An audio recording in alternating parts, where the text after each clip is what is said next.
He's taught millions worldwide how to become rich. Now, best-selling author and financial expert Robert Kiyosaki reveals the financial secrets of the rich with you.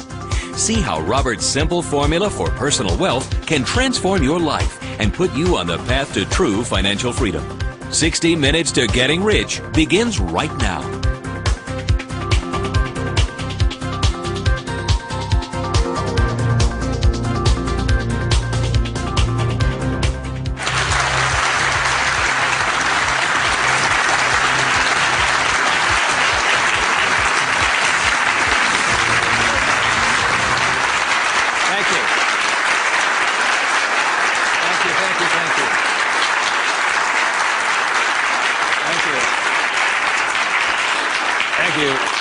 You're very kind. Thank you very much. First of all, thank you for coming here this morning, and some of you came some great distances. I remember every time I do a talk, I'm always worried that people won't show up, and so my ego couldn't handle the blow. So thank you for showing up, and I'll do my best to be of some value or entertainment today. First of all, how many people have had the chance to read Rich Dad, Poor Dad? Good. Okay, thank you. For those who haven't had a chance to read the book, I'll give you a quick background on the story. Rich Dad, Poor Dad is a true story, and it's based upon my two dads. My real dad was the head of education for the state of Hawaii, a very smart man. He was the boss and things like that when I was in school. And my rich dad was my best friend's father. And my best friend's father was a man who didn't finish school. He dropped out of school at age 13. But ultimately became one of the richest men in the state of Hawaii. Self-made, did it on his own, and stuff like that. So Rich Dad, Poor Dad is a true story of what two fathers tell their two sons, my best friend and I, about the subject of money. And as the the positioning statement of the book says, what the rich teach their kids about money, that the poor and middle class do not. And as we all know, for the most part, we learn very little to nothing about the subject of money in school. And so what we learn about money oftentimes is handed down from parent to child. And those are the ideas that we have relative to the subject of money. So my rich dad was a man who, he was my best friend's father, like I said, when you look at the white sand beaches of Waikiki and the hula girls and the palm trees, my rich dad was the guy that owned the land underneath the hotels. And my poor dad, I call him my poor dad, although he was a high-paid government official, and I do mean high-paid. He made a lot of money. In fact, he made much more money as far as a salary and paycheck goes than my rich dad.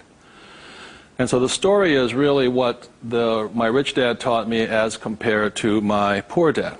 And so what we're going to be going over today are some additional ideas and thoughts and information that may assist you in getting wealthier, easier, quicker. How many people would like to get wealthier, easier, and quicker? Good. Thank you. So in contrasting them, most of us have heard, like my poor dad, very middle-class man, smart man, but he had middle-class ideas when it came to money and values. And he always said, son, our house is an asset, and it's our largest investment. And my rich dad would say, here I'm 9 years old, I go, okay, I got it, Dad, I got it, right? And then I would go over to my rich dad's house, and I would say, my dad just said, our house is an asset and our largest investment. And my rich dad would say, well, that's why your old man's not rich, is because your house is not an asset, and if it's your largest investment, you're in really big trouble. And that's when the contrast that started to hit me. And then my poor dad always said, do you think money grows on trees? And his favorite words were, I'd say, Dad, let's buy this. He goes, I can't afford it. And my rich dad said he forbade his son and I from ever saying the words, I can't afford it. He said, the moment you say you can't afford something, it becomes true. So the power of the spoken word or your thought has the ability to become what you think is real in the world. So if you say, I can't afford something, that becomes your real world or reality. And what my rich dad said instead was, instead of saying I can't afford it, simply say, how can I afford it? Or in school a lot of times, I'd say, hey Dad, guess what, I'm going to be a millionaire. He goes, you can't do that. And my rich dad said, never say you can't do something. Ask yourself, how can I do it? And he said, and just in the switching of those words, if you say, how can I afford it, your mind opens up to the possibility. And your mind then has to go to work. This is your single most powerful tool you have, is the brain. But if you say, I can't afford it, then the thing goes to sleep and it sits there, goes dormant, and doesn't have to do any more work. You're the one who's doing the work then. So those are some of the subtle, differences. My poor dad, the school teacher, the head of education, always said to me, he says, son, go to school, get good grades, get a safe, secure job, high-paying job, and work hard. And my rich dad said, that's a good idea if you want to work hard all your life. He says, but if you want to get rich, you have to learn how to have money work hard for you so you don't have to work for it. And you also have to learn to buy companies. Don't be the guy applying for the job, be the guy that's handing out the job. But I want to give you something I really say to people, is that there was 3 main points that I think made a difference in my life. And point number 1 is that I realized very early on in life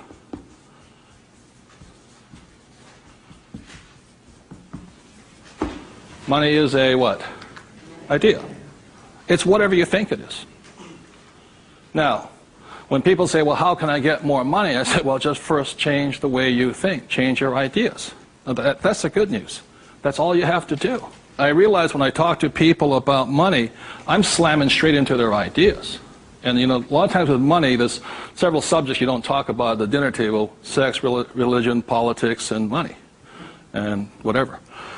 And the reason for that is it's a very volatile subject. Whereas in my family, my poor dad, the school teacher family, was, I'm not interested in money. Money is not that important to me. I began to realize that was my poor dad's idea, it was his attitude. Whereas my rich dad always said to me, money is power. Money gives you power. Respect it. Treat it respectfully. So there's all these different ideas about the subject of money. The thing I hear people say is, I'll never be rich. And that becomes a self-fulfilling prophecy, you see. And that's why money, just as an idea, is so, so powerful. And when I talk to people, I oftentimes ask them, I said, what did your parents tell you about the subject of money? Because that becomes real. If you were told, go to school and get a job, see, many of us may not be in the same profession, but we're following the same path. And most people did not come from families that were rich. In America, less than 1 out of 100 people at age 65 becomes rich. In the richest country in the world. 1 out of 100. 4 become wealthy. I think 56% are dependent upon the government or a pension to take care of them. And they start going downhill. So what I had to do, what I'm going to be talking to you about, is I had to watch my ideas, I had to watch what I said, and I had to watch who was giving me the ideas. Okay? Because they're not the same. Like you go to one doctor and they say, eat a low-fat, high-carbohydrate diet. You go to another doctor, they say, eat a high-fat, low-carbohydrate diet. Somewhere you got to make your choice. Number 2, the thing that I learned by having 2 dads with their contrasting points of view, I realized this really early on.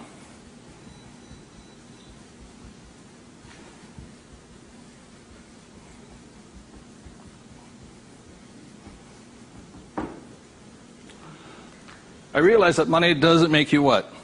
Rich. Because my poor dad made more money than my rich dad. So I think one of the biggest mistakes we've been going into is a lot of times people actually think if I win the lottery, then I'll be rich. Or if I go to Vegas or gamble or my luck changes, then I'll be rich. It has nothing to do with it.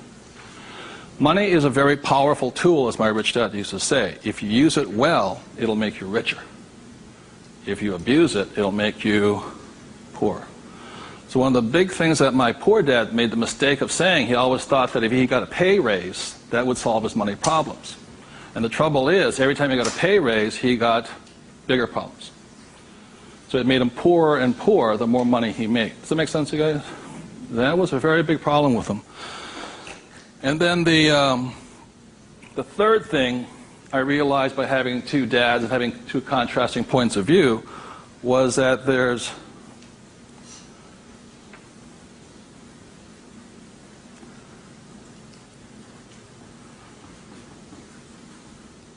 two kinds of money problems. One problem is not enough money. The other problem is too much money. And they're both problems. And the thing that I say to people is this, that, like I think most people think they're real special. I'm the only one with money problems. Well, the reality is everybody has money problems. Everybody. Every single person. Every company has money problems. Every country has money problems. Every government has money problems. Everybody has a money problem. What makes you rich or poor or middle class is how you challenge or handle the problem.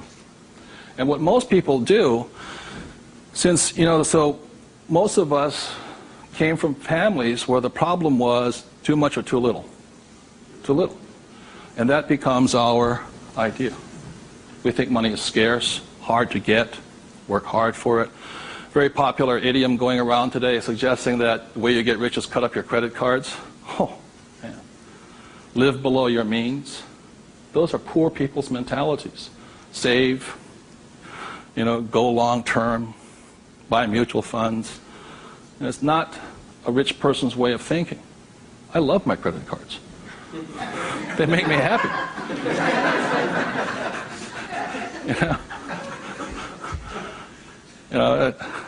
I drive, it says, drive a cheap car. I don't look good in a cheap car. I don't feel good. Now, the point I'm making here, again, there's poor, middle class, and rich. And very early on in my life, I really realized that being poor and struggling did not look good on my face. I did not like it. But I grew up in a family that if you were rich, the idea was that you were crooked, evil, not caring, inhuman, not generous, and all that stuff. So if I said I want to be rich, then I went against my family's values. It was tough having that. Now, the other thing I saw was that by my rich dad managing his money well and becoming a business owner and an investor, that he got richer and richer and richer. Then he had a different kind of problem. His problem was too much money. And my rich dad said to me when I was about 18 or 19 years old, he said, son, there's two kinds of problems. Not enough or too much. Which one do you want? And at that point,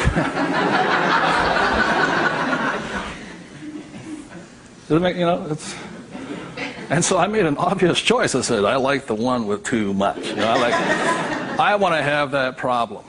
And it's a very big problem. So knowing these three different things, I could make different distinctions and different choices in my life. The big point I want to make today is that money comes down to fundamentally a choice. That's all it is.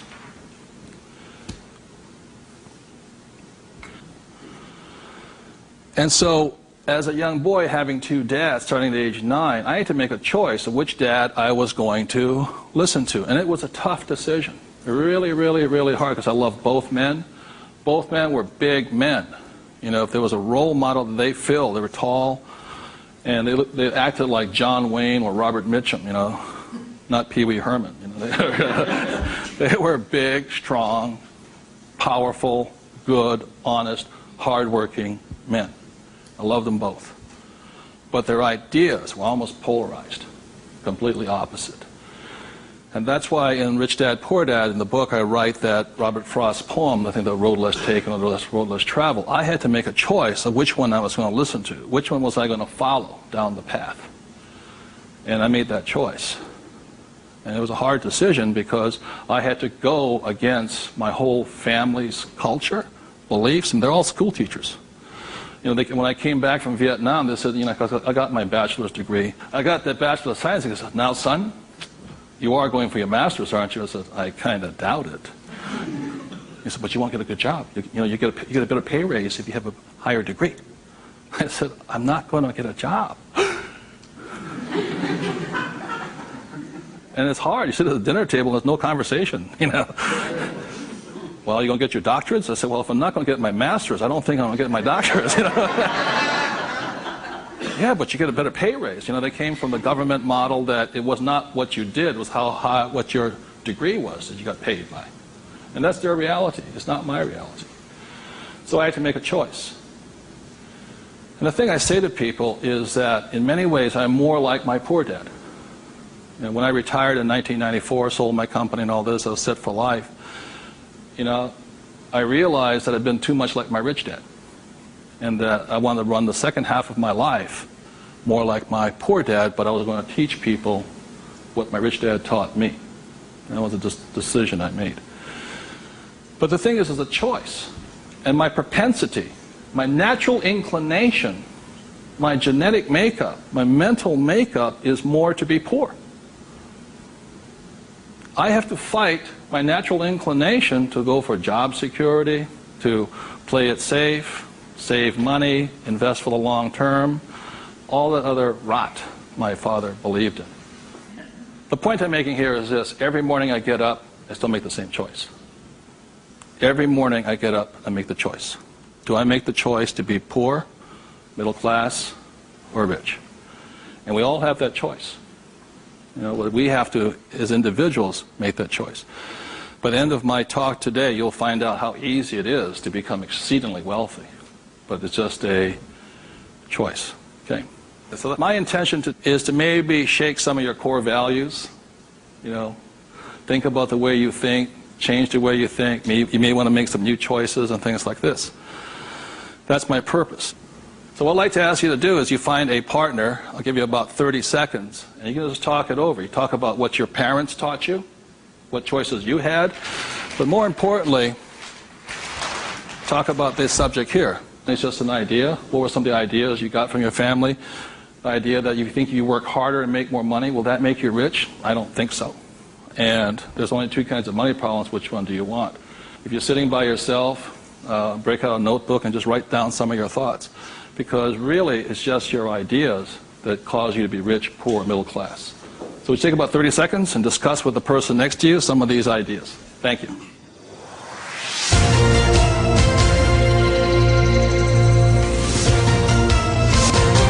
The main point of the book, Rich Dad, Poor Dad, for those who have not read it, so this is book number 1. The main message and the point is the importance of financial literacy. Can you read a financial statement? So, again, comparing my rich dad and my poor dad, the school teacher, was very word literate. I mean, he read a novel a week. He read constantly. And he used to say to me, you know, readers are leaders and leaders are readers. I said, good. And I go see my rich dad, who didn't read that much. He says, but the difference between your father and I is I can read numbers. So so Rich Dad, Poor Dad is very simply about the numbers.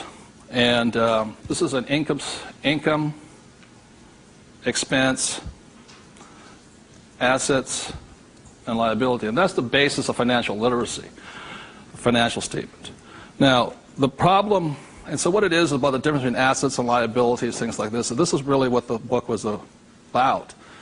You know, the thing about an asset, my father would say our house is an asset, and my rich dad would say it's not, because very simply assets, according to my rich dad, asset will put money in your pocket whether you work or not. And a liability will take money from your pocket whether you work or not. That was very simply it. The important things about a financial statement is that it allows you to see the truth instead of being stymied by other people. My bankers never asked me for my report card yet, you know.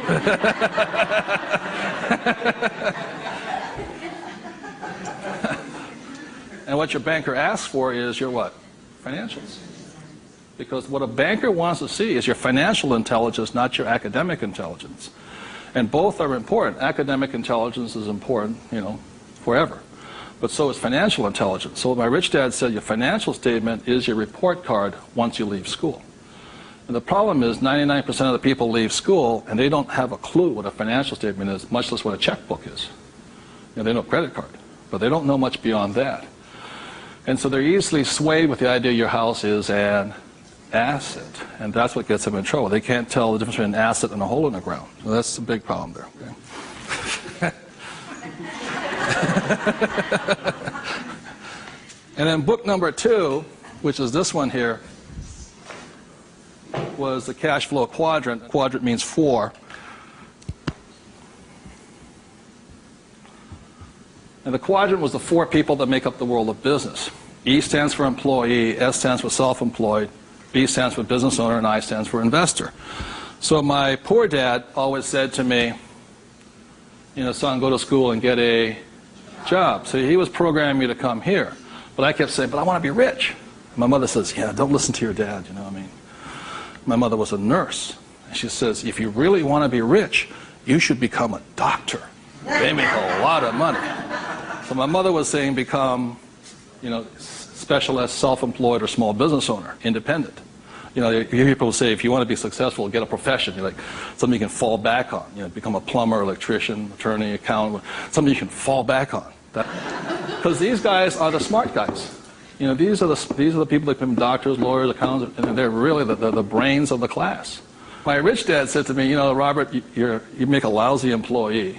You can't follow orders. You don't like sitting still. And you're not very smart. I said, right. He says, you'd be very good over here. He says, because these guys aren't that smart. And that's the truth. That's why some of the richest people on earth are over here, because they're not smart. But they know how to surround themselves with smart people. And that's one of the biggest differences. And the other part is the investor. And the investor uses a different mentality, different emotions. The investor wants their money to work for them. And their words are, what's my return on investment? How soon do I get my money back? See, most people have the money in a 401k. That's not an investment plan, it's a savings plan. An investor would not do that because it ties that money up too long. I want my money in and I want my money out. I want to know when it comes back to me. It's called velocity. How soon do I put it in? How soon does it come back? Savers put it in and they leave it there forever. It's a different value system. My rich dad said, you always tell an employee by their words. They use the same words all the time. He said an employee will always say, I'm looking for a safe, secure job with benefits. Always. My rich dad also said you can always tell a self-employed person because they'll say such things as, I'm going to charge you 6% commission, like a real estate salesperson, or $100 per hour, or I'm going to charge you for the job by this much. So they go, for these people, time is money. And the business owner, what they say is, I'm looking for the smart people, best people, I'm looking for the best system. They don't, because they want to move on and start another business. They want to have multiple corporations. Very big difference. And an investor says, I want an ROI. Now, the theme song for the self-employed, the difference between a small business owner and a big business owner is very simply this. A big business owner, if they do the job right and build the company, they can leave. And when they come back, the company's doing better without them, more profitable because they have the bright people running it. A self-employed or a small business owner, if they leave, the income goes where? Down. Or if they have employees, they just ferret out they just take everything, the thing falls apart. So that's the difference.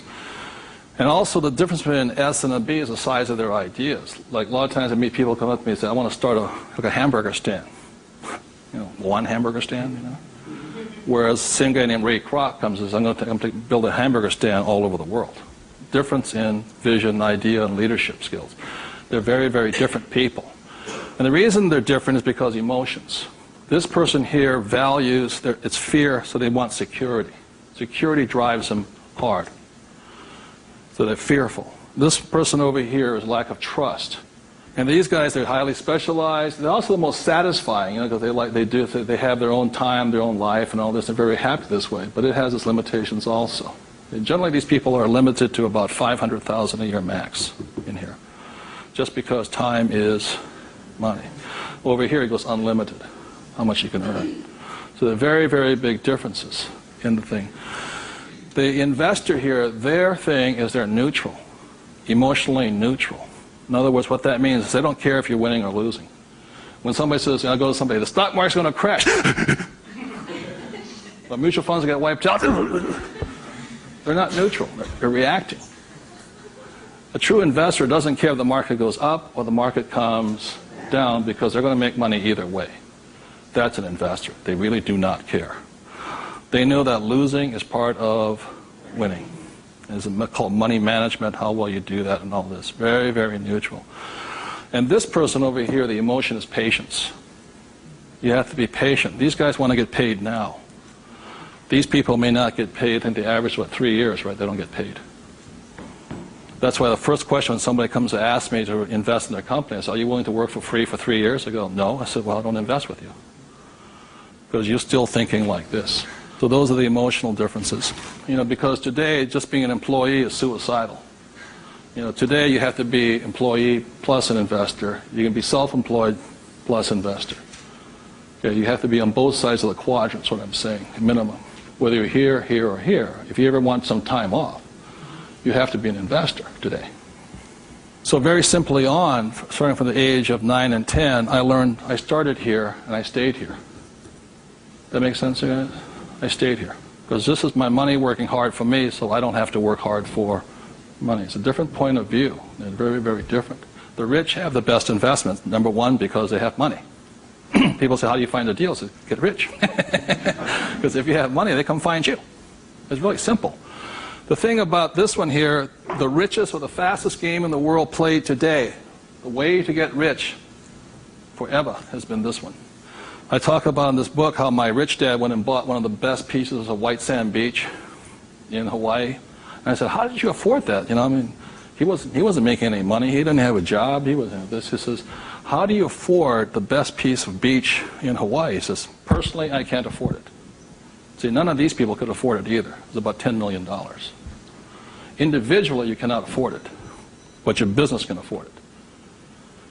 It's one of the biggest secrets of all. So the reason I started here and learned to build businesses so I could invest. So I can take down bigger and bigger properties by this. Individually, I cannot do that. I don't earn enough money as an individual, but my company can. So the thing about the third book, which is Rich Dad's Guide to Investing, is called the 90-10 Rule of Money. The 90-10 Rule of Money very simply says is this, is that 10% of the people always make 90% of the money, always. That's a very big part of it. And a big part of the investment book is how do you take your idea, build a business around it, and take your business public. So the reality, as I know, is every single one of you sitting out there in the audience, you have an idea that can make you exceptionally wealthy, beyond your wildest dreams. Every one of you is creative enough to have an idea. The trouble is, when you went to school, they didn't train you to be a business owner. They trained you to be an employee, working for the rich. What the rich have the ability to do is take their ideas and create massive businesses out of them. So you have your business, which does your investing for you. And the tax laws are written in your favor, investing through a business. That's how the rich get rich, because they pay less in taxes, very simply because they invest through the B and I quadrants. Investing from here, the laws are written against you here. In America, 1943 was the Current Tax Payment Act, which made anybody who was an employee could not pay themselves first. Government gets paid first. If you get a pay raise, government gets a pay raise. Forever. Forever. You make $1 million, you still pay more in taxes, incrementally. 1986, they passed the Tax Reform Act of '86. All doctors, accountants, attorneys, and the laws were changed against them. But they never changed the laws for the rich, because this is how the rich have gotten rich, by owning corporations and businesses. And that's been in effect since 1215, which is the signing of the Magna Carta. So ever since the thing is, you have to know, you want to get rich, you have to play by the rules of the rich, because the rich make the rules. And for the last thing I'll say about taxes is this. If you're an employee, the tax laws is that your financial looks like this.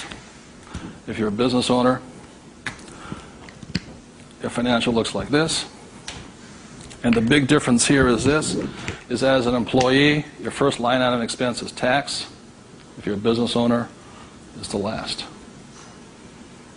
That is the biggest loophole ever. And that's why the rich get richer. They can take their money that comes in here and goes in here, and these guys' money comes in and goes there. Very big difference. So would you take 30 seconds and discuss whatever you have heard so far? Thank you very much.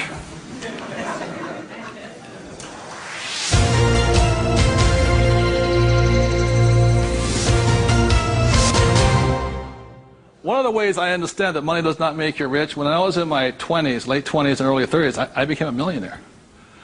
And it went straight to my head. And, you know, when you have money, you think your IQ goes up. And in reality, your IQ goes down, you know. And it was fast cars and even faster women. And I was a millionaire. I was a bon vivant around Waikiki. Now, I don't regret a thing. It was a lot of fun. But the more money I made, the more stupid I became. Anybody ever had that problem? So that's how I learned. I made a lot of money, and it made me instantaneously poor because I still had poor habits here. You see this right here? This is financial literacy or financial intelligence. If you cannot read a financial statement, you cannot tell what's happening. You cannot read. And what you don't see here is how the rich make more and more money because of this one little loophole here. You know, that's my account. You know, over here you hit 335,000 in income, and your tax rate keeps going up. Over here you hit 335 in income, your tax rate goes down. The laws are written for the rich by the rich. Period. So very quickly I'll go into a financial statement, and this is the basis of wealth here.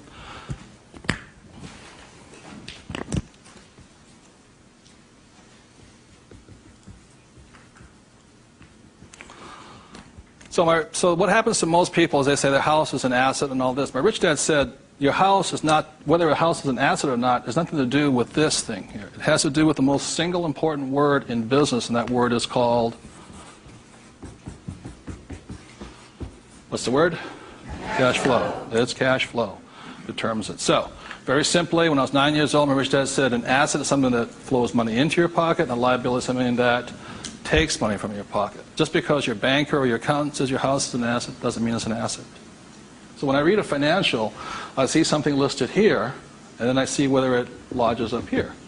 Now, if it doesn't lodge up here, then it must be going this way. It's going out the expense with no income. Does that make sense, you guys here? That's a very simple way of looking at it. Now, taking it one step further,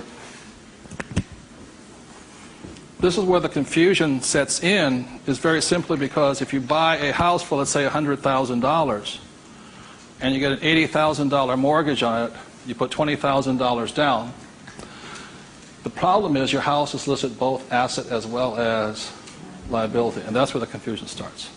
It's listed in both sides, and that's the problem. So the thing here is this, and by the way, the word mortgage comes from the French word mortir, which means death. You know, so that means you're engaged until you're dead with the house, and it's staggering. So let's say you buy this little green house here. Okay. The way you know it's an asset or liability is, let's say I use it as a rental property, and after paying all taxes, you know, taxes, insurance, and expenses, and all this stuff, I make $100 a month. It shows up over here under income of $100 a month.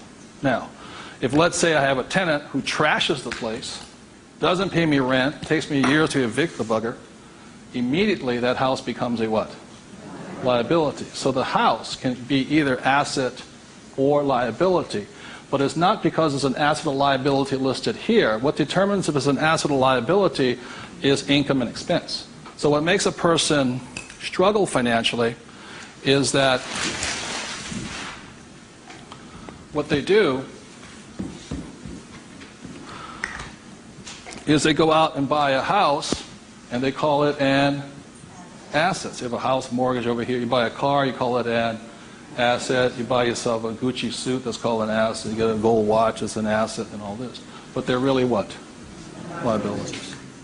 And so what happens is, I can tell if a person's rich or poor or middle class very simply by reading the financial.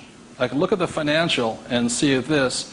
If money's coming in and money's going out, this is the cash flow pattern of a poor person. It's not how much money you make. It's how you spend your money. I know a doctor here in Arizona, he makes over $500,000 a year. But he spends $525,000 a year. It comes in and it goes what? Out. He thinks like a poor person. Okay. The average middle class person, because they have a job and the bankers like people with jobs and all this, they get all this stuff. This is their cash flow pattern. They have huge long-term liabilities. They're illiquid. Okay? And this is the cash flow pattern of the great middle class who think they're rich. My rich dad said, just because you live in a big house, have a nice car, and wear nice clothes, doesn't mean you're rich. You could be broke, more poor than a poor person. So the difference was, for me, was that I spent my life learning how to acquire assets, so I don't need a job. The object was never to work for money. It was to learn to acquire assets that put money in my pocket, either stocks, bonds, real estate, businesses. So this is the cash flow pattern of the rich. The way to find out how rich you are is this: let's say you're married, husband and wife. If the two of you stop working, what happens? If my wife and I stop, income still keeps coming, because it's not dependent upon us working. The average person, all their assets, they realize if they stop working, are really liabilities. As my rich dad said, assets feed you if you stop working, liabilities eat you. And the reason they can't stop working is because the liabilities eat them. So the definition of wealth is how long can you survive without working? And it's measured in days or years in time. So when I retired in '94, my wealth was infinite. In other words, I always had more than enough money coming in that was greater than my expenses. And that's a way of thinking. Would you please take 30 seconds to discuss that thing on cash flow? It's cash flow that determines if you're rich or poor, okay? Thank you.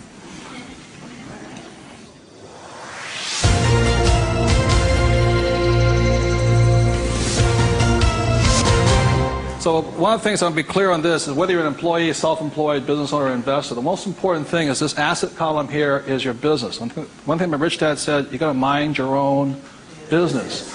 You know, when you become an employee, you mind somebody else's business. You're self-employed, you're oftentimes helping somebody else's business. So regardless of where you are, this is your business here. Like I talk about a rich dad, poor dad, you know, somebody says, what profession are you? What business are you? I'm a banker. So, well, but what, you know, that's their profession. It's not their business. This is your business. And your business, you should be an investor. You know, managing your own portfolio, acquiring your own assets, be it business, real estate, or paper, like stocks, bonds, and mutual funds. So what we're taught in school is not to mind our own businesses. We're taught to mind everybody else's business. And that's my message, is mind your own business. That's how you get rich. Okay? So moving on, last thing is this. So when a banker says to you your house is an asset, he's not lying to you. He's just not saying whose asset it is. It's his asset, right? So when you go across town, you go to your friendly banker, and you'll see that your mortgage is listed under what? Their asset column. So that's the fact right here. It's a mortgage here. And the way you know it's an asset, and they list it that way. I'm not telling you something, that they list it that way. The way you know it's an asset is because your mortgage puts money in their pocket. And your mortgage takes money from your pocket. You see, it actually goes like this. It's a complete circle. Now, so that's why they're not lying to you. It's just they're not saying whose asset it is, it's theirs. Now, the other part about it is when you save money over here, it's really your asset. Now, if a balance sheet must balance, it has to balance someplace else. You go to the bank, where does it balance? Bank. But is it their asset or their liability? It's their liability. Your savings are their liability. Notice that? Because they have to pay you money for your money. And it's cash flow determines that. Now, if you notice something else too, you get tax incentives to be in what? Debt, and you're taxed for having savings. And that's why they say, how can we tax savings? It's because you're not smart enough yet. The banks know, political action committees, they control, the rules are written by the rich. I'm not saying I love my bankers. I love them dearly. But you have to know the difference between assets and liabilities, and whose rules are you playing by? Poor, middle class, or the rich? Got it?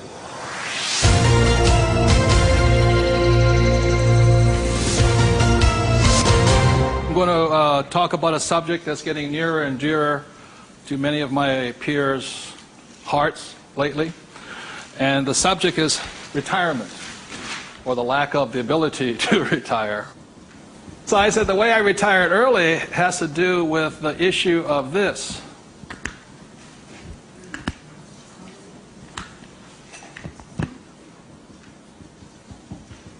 Debt versus what? Equity. The reason I could retire early was because I'm in debt. I borrowed my butt off to retire early. The average person is going to take to 65, 75 as long as possible because they're trying to retire on what? Equity.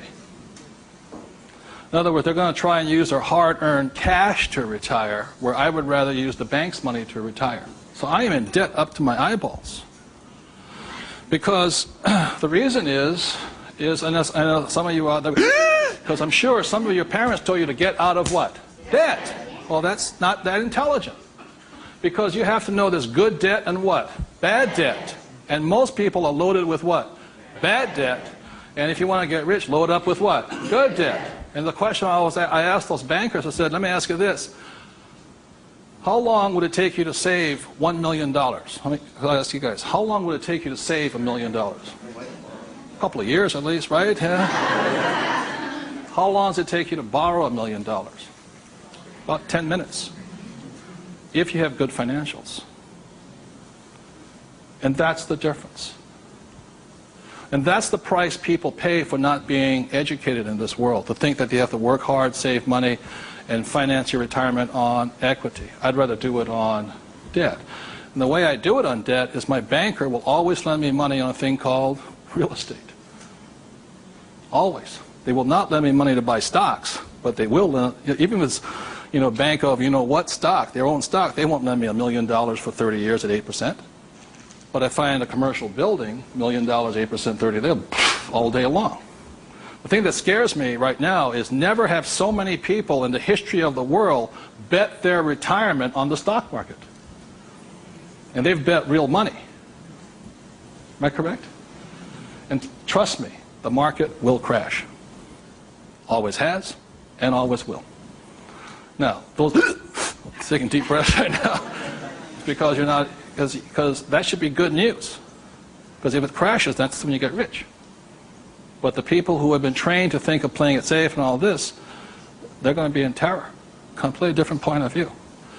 So the point I'm making here is this. One of the reasons I wanted to get educated, understand cash flow, play the game, was just so I could borrow money faster. When my poor dad always said to get out of debt. Debt was bad.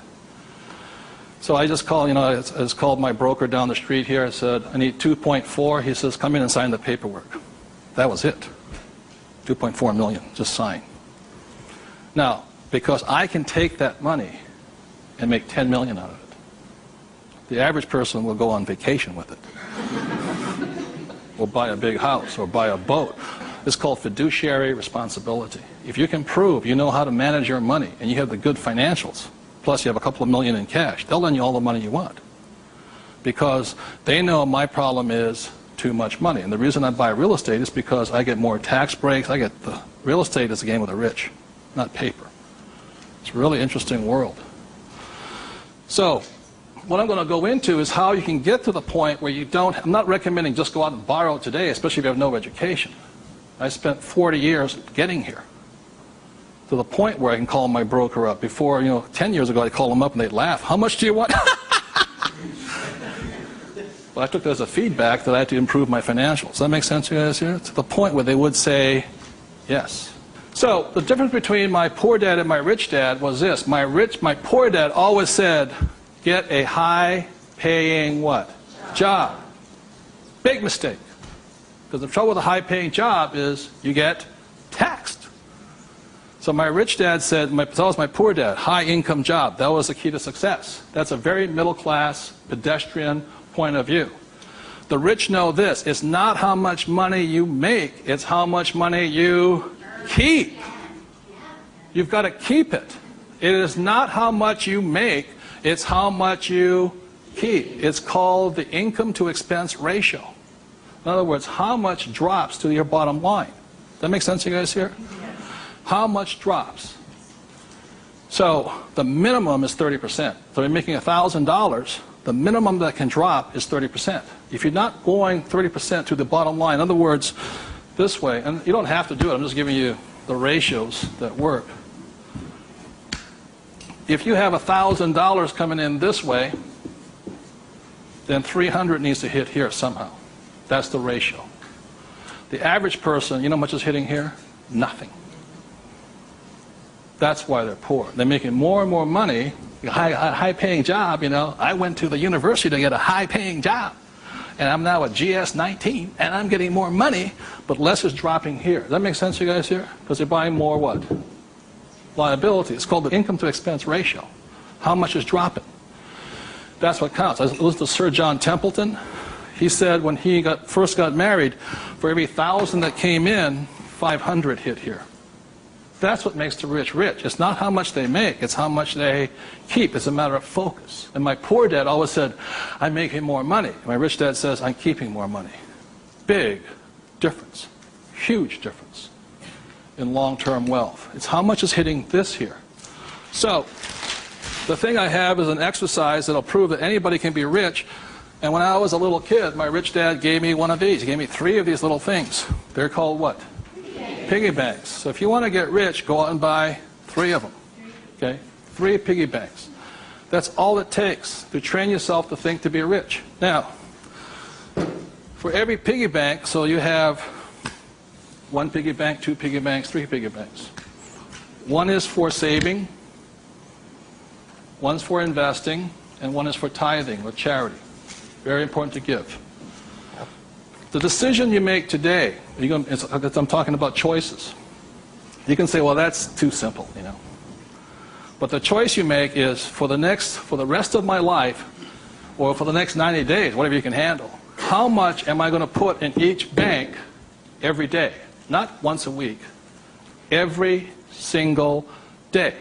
Because what you're training is your brain to think like and act like and be like a rich person. You're dropping it to the bottom line. So, let's say the most you can handle today, given your horrific financial brilliance, is $1. Good. Now, I don't care the dollar amount, but I do care that you do it. It's like going to the gym and saying, you know, today I look like a sumo wrestler, but tonight I'll look like Arnold Schwarzenegger. It's not possible, you know what I mean? It's not going to happen. So how many people right now could say for the rest of your life, with 3 piggy banks, you'll put $1 a day away per bank? Good, right? I mean, it's not, and everybody can do it. But the problem is, most people won't. And that's the difference. But once it hits your piggy bank, it's yours for the rest of your life. You pass it on for generations. That's what the rich do. The middle class finds some cheap and tacky excuse to break the bank. Am I correct? You know, I got to spend this money. That was my poor dad. Well, if I make more money, I'll get a pay raise next year. Government, you know, be a GS-19.5. But they kept breaking the bank. Now, it has nothing to do with the dollar amount. It has to do with the habit, the way of thinking, that this is more important to me than eating. It's more important than my kids' clothes. More important than everything else is this. This is first. So start with $1. Everybody can do that. All it is 0 to go to 10. Now, at this point, people say, well, that's not that tough. Try $10 a day. Then you see some heartbeats. At that point, you're now at the boundary of what's possible for you. There's only a 0 added on to it. And you want to spend it. Now, if this becomes easy at $10, then just up it to, and you'll find your heart rate going up. So when people say, well, this is a simple exercise, I'm beyond it, then try going to, it is not the dollar amount. I mean, it's not the things, it's the habit. And you know you're a stud.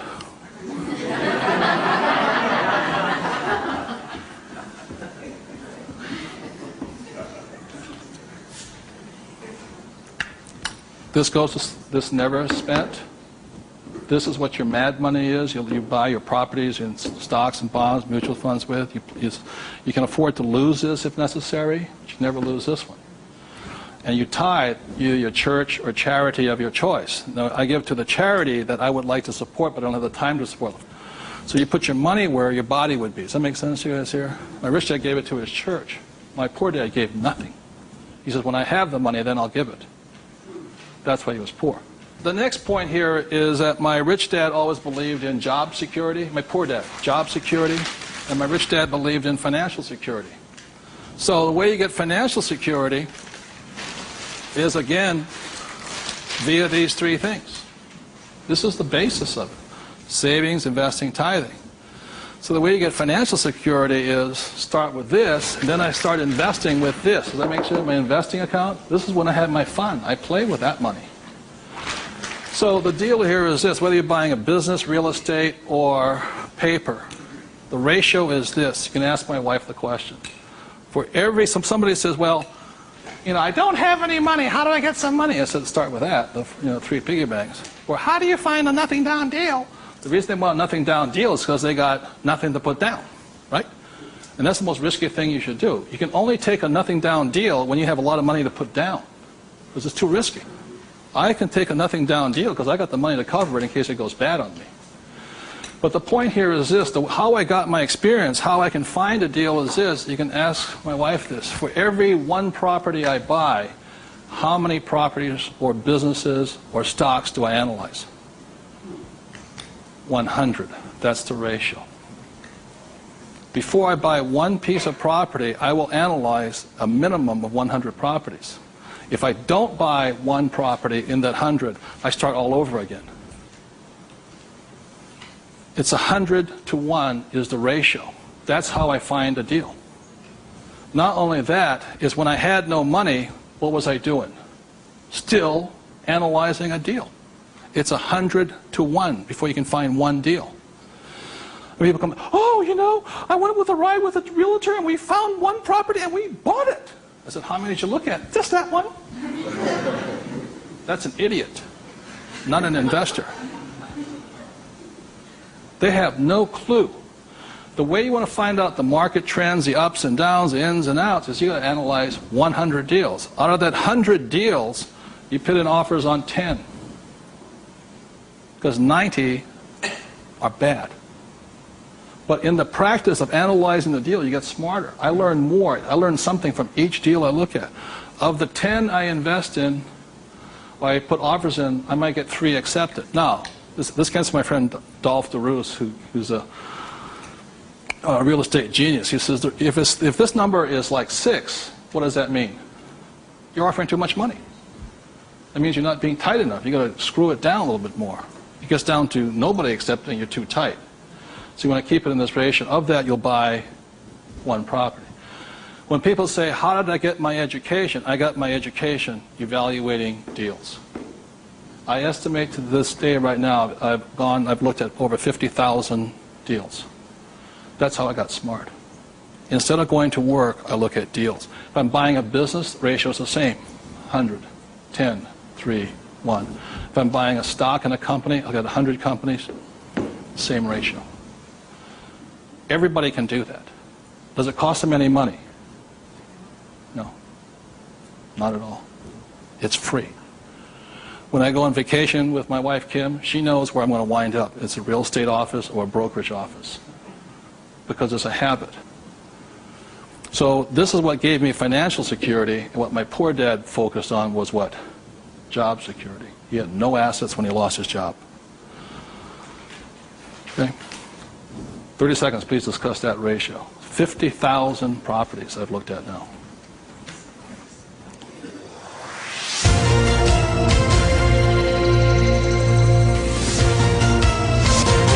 I'm going to do one last thing that, in my experience, keeps most people poor or struggling financially. So remember the 3 piggy banks? That gives you the money.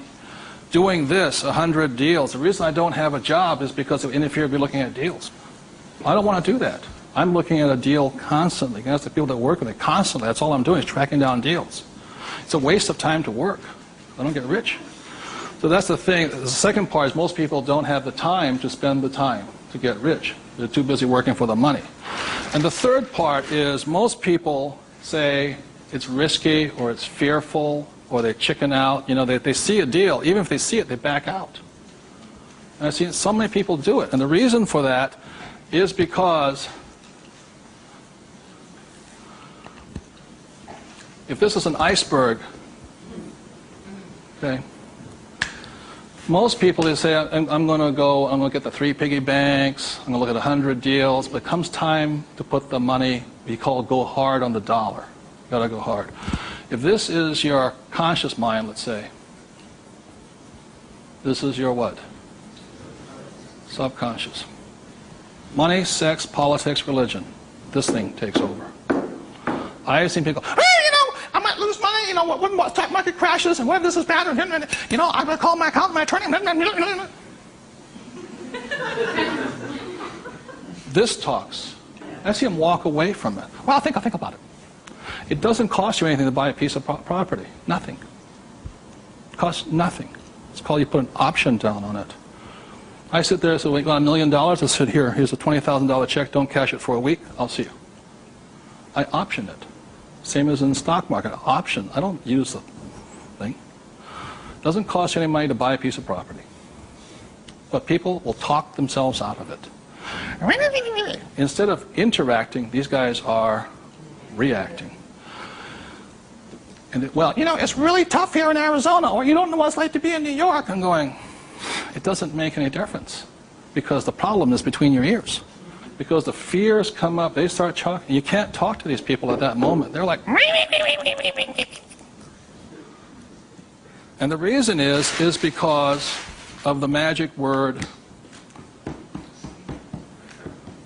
What is it? Fear. And what happens to the average person, fear stands for false evidence appearing real. And what I mean by false evidence is that if this starts talking, they'll start gathering the evidence to make sure that it's real. Well, you know that most businesses fail. Let me show you the facts, and let me show you the stats. See, they're looking for all that false evidence. They'll validate, they'll justify it. They'll call their mother, their sister-in-law, their brother-in-law. Yeah, we agree with them. Am I right? Yeah. They'll make it real. It's not real. Like, I got crucified that said, that 9 out of 10 businesses fail. I said, that's correct. Most of them fail, but one makes it. I said, look, I failed twice. Twice I was part of the 9, but once I made it to the 10. The difference between you and me is you haven't failed at all yet. Yogi Berra once said the great thing about the National League is that if you strike out 7 out of 10 times, you're in the Hall of Fame. So the biggest mistake with my poor dad, my rich dad, this did his thinking for him. He could give you all the reasons why you fail. When I failed, I felt terrible for about a year. It was horrifying. I lost millions of dollars. Self-esteem, I was homeless again, on the street and all this. But once I got that back, I was stronger. Then I failed the next time. A little bit, 6 months, depression. Third time I hit it. Difference is my poor dad said, you failed. My rich dad says, you haven't failed enough. There is a difference. And my rich dad also said, failure is part of success. People who avoid failure also avoid success. So your biggest expense is not what you spend. Your biggest expense is the money you're not making because you're afraid. So the thing that my rich dad taught me very early on, called fear.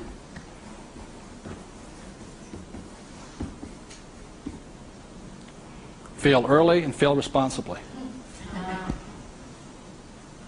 Look, if you know you're going to fail, do it now. Don't wait. Because each time you make a mistake, you get smarter if you do it responsibly. So the thing that I do is when I fail, I go, like I said to my investors a couple of 4 years ago, I said, I need to raise $3 million. The chances are we're going to fail. And if you can't handle the $50,000 shot, don't put your money in here. There's a good chance I'm going to fail on this one. So people left the room, and I got more money because I was forthright with them. I said, if I lose it, I'll tell you I lost it, and I'll tell you the next deal. But failure is part of the process. So the thing that I say to people is fail early, correct, but fail small. The first deal my wife and I did when we got back into real estate was a $45,000 deal, $6,000 down. If we failed, we would have got smarter than somebody who didn't fail at all.